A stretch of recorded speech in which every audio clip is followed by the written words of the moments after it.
Nasional hari ini, bawah pimpinan Perdana Menteri mengajak saudara untuk faham. Jangan kita dengar sebelah pihak di sana. Tuan-tuan tahu siapa mereka. Dia menceritakan pelbagai-bagai perkara. Kalau saya pun duduk dengar apa yang Anwar Ibrahim cerita, apa yang Kapasin sebut, apa yang Hadi Awang nyatakan sebagai parti pembangkang dengan membuat tauran-tauran yang istimewa. Macam sekarang ini zaman sale, ya, jualan murah. Macam ada yang dibawa oleh Kementerian Pelancongan, jualan murah. Jadi semua tauran-tauran hebat, tapi hanya sekali. Hanya kenapa nak menarik pelanggan. Jadi parti pembangkang ini dia fikir kita jadi pelanggan.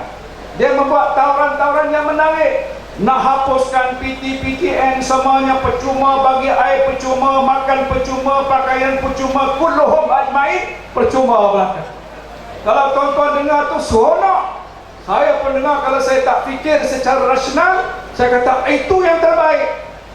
Kenapa tidak mereka nak menawarkan bulan? Saya pun nak bulan.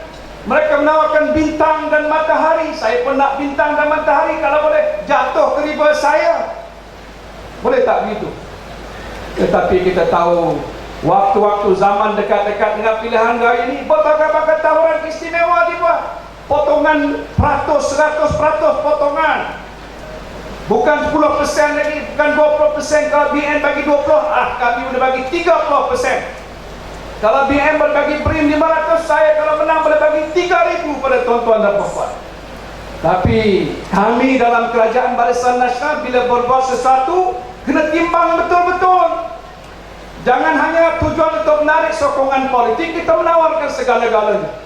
Hingga akhirnya bila kita mengira balik semula bahawa kita tidak berkemampuan kecuali meletakkan negara kita dalam keadaan yang dikatakan muflis.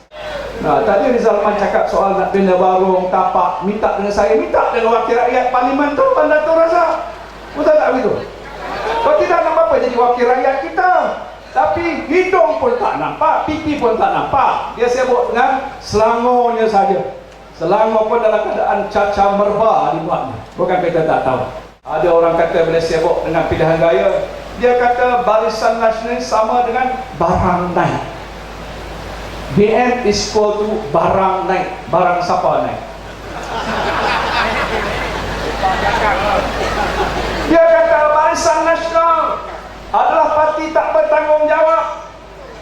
Kami hidup dalam keadaan sengsara. Hidup kami daif kerana kerajaan tak kawal harga barang-barang.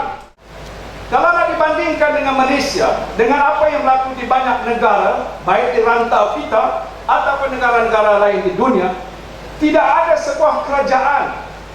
Saya cakap bukan kerana saya timbalan Perdana Menteri. Tidak ada sebuah kerajaan yang telah melaksanakan usaha membantu rakyat menangani masalah kos hidup bagaimana yang dilakukan oleh pihak Kerajaan Barisan Nasional pada hari ini. Inflasi di negara kita adalah yang rendah. Mungkin tuan-tuan tak tahu apa inflasi, tak apalah. Dia katakan inflasi harga barang melambung naik. Tetapi ya melambung ataupun naik, tetapi kalau dibandingkan dengan setengah-setengah negara lain, dia bukan naik, dia melambung berlipat kali ganda. Ada yang naik sampai 5% inflasi, ada yang 7% inflasi, 8%, 10%, ada negara di Afrika sampai 1000% inflasi. Duit ada tapi duit tidak ada nilai. Kalau duit Malaysia ni siapa kata tak ada nilai? 10 sen pun dia pungut kat bawah. Di negara lain RM1 tak ada nilai, RM1,000 tak ada nilai, RM10,000 tak ada nilai. Pasal apa? Inflasi melambung naik.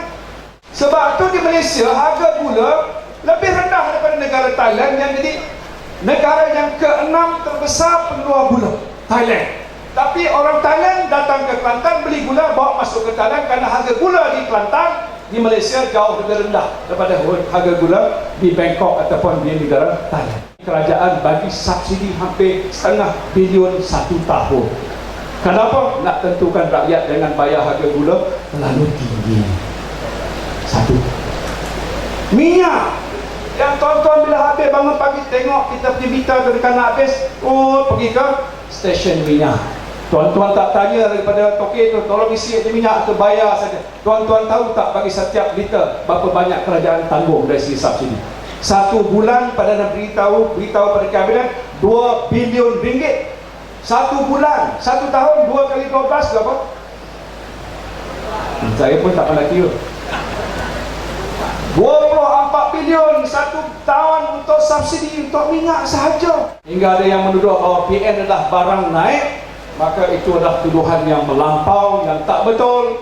Kerana dasar kita ialah untuk terus memberikan apa-apa saja bantuan dan sokongan. Kita tentukan supaya subsidi dikekalkan.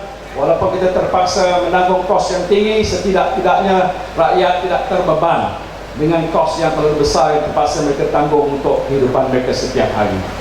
Ini yang disebutkan tadi, perbelanjaan 200,000. Atau khidmat pada sini pun tadi pun tidak banyak bagi peruntukan. Ini duit saya di sikit je. 200,000 kita luluskan. Pembinaan pasar penjaga untuk penempatan penjaga yang terlibat tadi di hadapan masjid dikatakan perlukan perbelanjaan 300,000, kita luluskan 300,000. Yang menurut kawasan letak kereta milik Persatuan Penganut Dewa Sien Seyak, ini disebutkan tadi untuk digunakan sebagai tempat letak kereta untuk penjaja-penjaja dan sebagainya, perbelanjaan 200,000. Jadi sebanyak 700,000 saya luluskan.